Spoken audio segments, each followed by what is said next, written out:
Hello everyone, मेरा नाम है शंक और आपके साथ मैं आज बात करने वाला हूँ क्लास 10th और 12th सीबीएसई बोर्ड में आए पासिंग स्कीम में चेंजेस के बारे में। तो चलिए वीडियो को स्टार्ट करते हैं।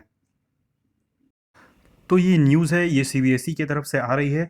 तो चलिए यहाँ पे क्या आया है उसे पढ़कर मैं आपको बताता हूँ। The CBSE board in its assessment scheme says that for the students of both class 10th and 12th who have completed all their examination, their result would be declared based on their performance at the examination। देखिए, इसका मतलब ये है कि CBSE board में जो भी बच्चे क्लास 10th और 12th में थे, जिन्होंने अपना एग्जामिनेशन पूरा कंप्लीट किया है, मतलब कि उनके जितने भी सब्जेक्ट थे उन्होंने अपना सारा सब्जेक्ट का एग्जामिनेशन दिया है, उसी के आधार पे उनका रिजल्ट डिसाइड होगा। मतलब जैसा उनका एग्ज़ाम गया, जितने नंबर उनके आने चाहिए एग्ज़ाम के हिसाब से उतने ही नंबर आएंगे। लेकिन यहाँ पे बहुत सारे चेंजेस किए गए हैं जो मैं आपको बताता हूँ। तो हम अब आगे की ओर बढ़ते हैं।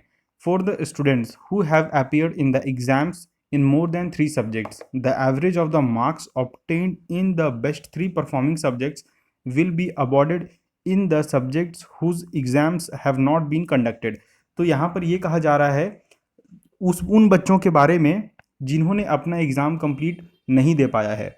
मतलब वो बच्चे जिन्होंने मिनिमम 3 सब्जेक्ट का एग्ज़ाम दिया है या 3 से ज़्यादा का एग्ज़ाम दिया है, लेकिन उनके कुछ सब्जेक्ट एग्ज़ाम देने को रह गए हैं। तो इसमें ये कहा गया है कि वो 3 बेस्ट सब्जेक्ट का मार्क जोड़ा जाएगा उन सब्जेक्ट्स के लिए जिनका एग्ज़ाम अभी तक नहीं हुआ है। वो 3 सब्जेक्ट जिसमें उन्होंने सबसे बेस्ट परफॉर्म किया है, उसी के आधार पे उस सब्जेक्ट का मार्क्स दिया जाएगा जिनके एग्ज़ाम अभी तक नहीं हुए हैं।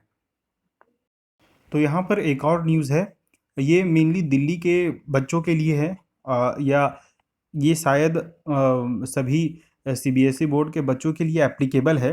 तो ये क्या न्यूज़ है हम लोग देखते हैं। There are very few students of class 12th mainly from Delhi who have appeared in the exams in only 1 or 2 subjects. Their result will be declared based on the performance in the appeared subjects and performance in internal practical project assessment।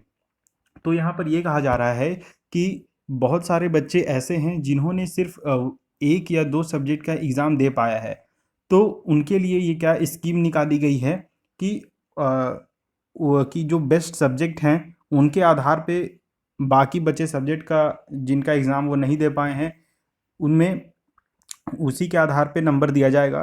और internal में उनका कैसा performance रहा, practical में, project assessment में, ये सब चीज़ों के आधार पे उनके बचे सब्जेक्ट का नंबर बैठाया जाएगा।